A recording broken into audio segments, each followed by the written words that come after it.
Hola, soy la profe Mónica. Bienvenidos a una nueva lección. Hoy vamos a aprender todo acerca del texto argumentativo.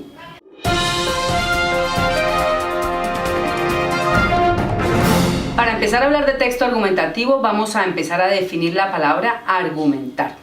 La Real Academia define la palabra argumentar de la siguiente manera: aducir, alegar, dar argumentos, disputar, discutir, impugnar una opinión ajena, dotar de argumento una historia, un guión, una película, etc.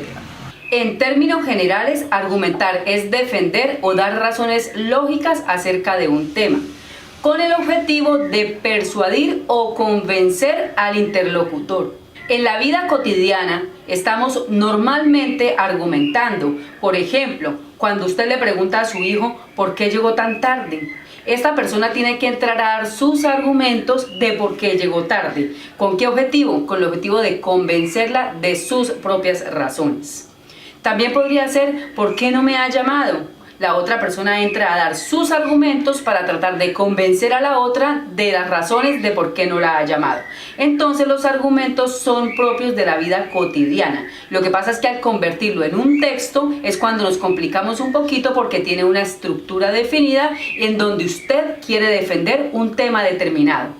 Entonces, para definir texto argumentativo, tiene como objetivo principal dar sustento a la tesis formulada por el autor mediante la exposición coherente y lógica de justificaciones o razones que tienen como propósito persuadir o convencer al lector sobre un punto de vista determinado y muy bien elaborado. Ahora vamos a hablar de la estructura de un texto argumentativo. Es muy parecida a la de un ensayo. Tiene una tesis o una introducción, pero ahí en este primer párrafo que se llama introducción es donde usted va a plantear la tesis que quiere entrar a defender en el siguiente párrafo. El siguiente párrafo, que es el desarrollo del tema, es decir, las razones que usted quiere dar para defender ese tema que planteó en la tesis, o para intentar persuadir o convencer al interlocutor o al lector en este caso. Y una parte final que son las conclusiones o la síntesis. ¿Usted cómo quiere cerrar este tema? ¿Usted de qué se está valiendo para cerrar este tema y para lograr definitivamente convencer al lector de lo que usted está diciendo? Una persona que desee redactar un texto argumentativo también debe conocer los diferentes tipos de argumentos, que son unas herramientas muy valiosas al momento de redactar. El primer tipo de argumento es el razonamiento lógico. Este argumento consiste en argumentar algo en cuanto a las reglas de la lógica y hablar claramente para que el receptor entienda perfectamente lo que dice. Ejemplo: María fue a comer al restaurante que está por su casa y se intoxicó. Punto seguido. Pedro fue a comer al restaurante que está al lado de la casa de María y se intoxicó. Punto seguido. Jaime fue a comer al restaurante que está por los lados de la casa de María y se intoxicó. Por lo tanto, el restaurante que está por la casa de María produce intoxicaciones. Ahora vamos a ver el tipo de argumento, razonamiento por analogía. Cuando se establece una semejanza entre dos conceptos, seres o cosas diferentes, se deduce que lo que es válido para uno es válido para el otro. Ejemplo: María y Diego son estudiantes con capacidades similares. En este ejemplo de la analogía, donde estoy diciendo que tanto María como Diego tienen las mismas capacidades para el estudio, puedo sacar diferentes conclusiones, y es que María le va a ir muy bien en su estudio y por lo tanto a Diego también. Otro ejemplo de analogía podría darse en un párrafo en donde se hable de dos países, donde este país A tiene problemas con la venta del petróleo y este país B también tiene problemas con las ventas del petróleo. Entonces probablemente las causas sean diferentes, pero la situación de los dos países es la misma, es semejante. Por eso ahí se habla de analogías. Ahora vamos a ver este tipo de argumento, razonamiento por generalización. A partir de varios casos similares se genera una tesis común que es aplicada a un nuevo caso del mismo tipo. Ejemplo: César Vallejo, Ciro Alegría y Mario Vargas Llosa son excelentes escritores. Todos ellos son peruanos. Aquí la tesis podría ser: los escritores peruanos son excelentes.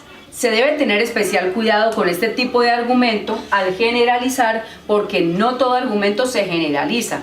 Normalmente los niños, los estudiantes o las personas damos este tipo de argumentos para defendernos rápido. Por ejemplo, le preguntamos a nuestro hijo por qué perdió la evaluación y él puede decir, es que todos la perdieron. Y para él es el argumento más válido para poder defender su idea de que perdió la evaluación. Entonces este tipo de argumentos hay que tratar de evitarlos cuando no aplica. Si aplica, pues bueno, aplica el término generalizado, pero si no, es mejor evitar la generalización porque se recurre en un error. Continuamos con este tipo de argumento. Razonamientos por signos. Se utilizan indicios o señales para establecer la existencia de un fenómeno. Por ejemplo, a María ya no le interesan las fiestas, pasa mucho tiempo en su casa, lee muchas novelas de amor.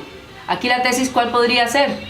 María está enamorada. Este tipo de argumento es muy usado en los guiones argumentales, es decir, en las historias narradas, ya sea para el cine, para la televisión, para un libro, pero en este género narrativo es muy usado este tipo de argumentos porque nos ofrece todo el tiempo señales o signos sobre algo para llegar a una conclusión y de esta manera también descubrir la tesis. Ahora vamos a este tipo de argumento, razonamiento por causa.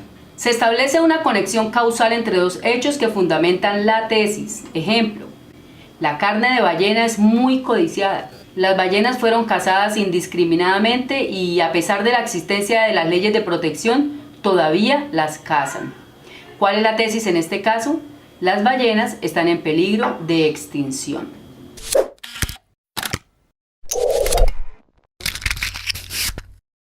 Entonces, teniendo en cuenta lo anterior, usted puede redactar un texto argumentativo de un tema que desee defender y además puede reforzarlo con citas de otros autores para que usted pueda sustentar con mayor fundamento lo que está diciendo. No solamente lo estoy diciendo yo, también lo dice tal autor. Entonces, este es un tipo de ayuda que sirve para reforzar el desarrollo de este texto argumentativo. Los felicito por querer aprender cada día más sobre nuestra lengua castellana. Nos vemos en una próxima lección.